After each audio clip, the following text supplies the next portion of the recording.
Y pensé que en esta ocasión vería al doctor Samuel Cruz. Como ustedes saben, él falleció hace algunas semanas y a mí me gustaría dedicarle esta charla a él.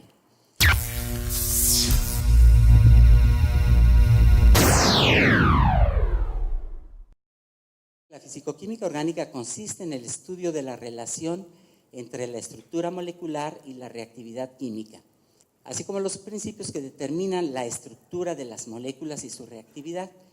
Todo esto con rigor matemático. Las moléculas no son planas, ¿verdad?, como a veces las dibujamos, sino que obviamente ocupan un espacio tridimensional, y aquí se aprecia en particular la estructura del ciclohexano. Entonces tenemos el ciclohexano en lo que le llamamos esta conformación de silla, y estas moléculas tampoco son rígidas, pueden existir en equilibrios, lo que llamamos equilibrios conformacionales, cuando determinamos, ¿verdad?, matemáticamente, ¿verdad?, usando métodos físicos, determinamos la proporción de la forma ecuatorial y de la forma axial. Entonces podemos determinar la constante de equilibrio y de ahí, utilizando la ecuación de Gibbs, la diferencia en energía entre estas dos estructuras. El equilibrio conformacional no en ciclohexano, sino en un heterociclo, que es un 1,3-dioxano. Y en este caso, el sustituyente está en la posición 5, ¿verdad?, si consideramos 1, 2, 3, 4, 5.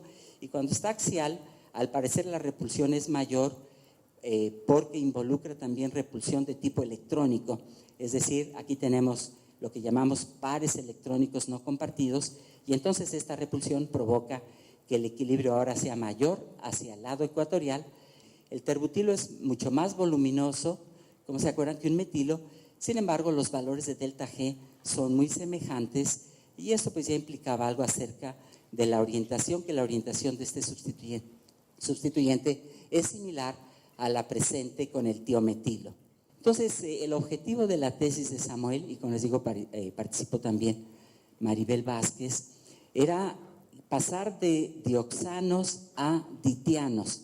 Se fijan, aquí tenemos nuevamente un anillo heterocíclico, pero ahora en lugar de oxígenos hay azufre. Sí, esa es la pregunta: ¿qué pasa cuando tenemos ditianos en lugar de dioxanos?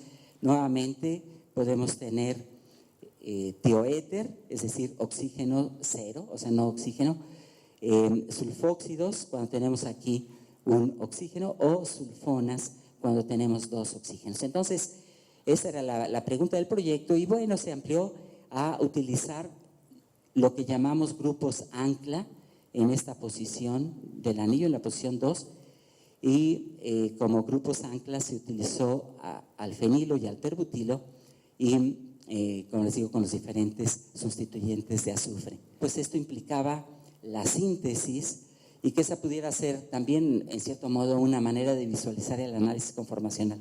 Uno sintetiza moléculas y les hace preguntas. De la medición física o fisicoquímica de las moléculas podemos obtener informaciones como si las moléculas nos hablaran, ¿verdad?, nos dan información, nosotros debemos interpretarla, y en la interpretación normalmente surgen nuevas preguntas, lo que lleva a nueva síntesis de compuestos y de análogos para que continúe ese diálogo con las moléculas.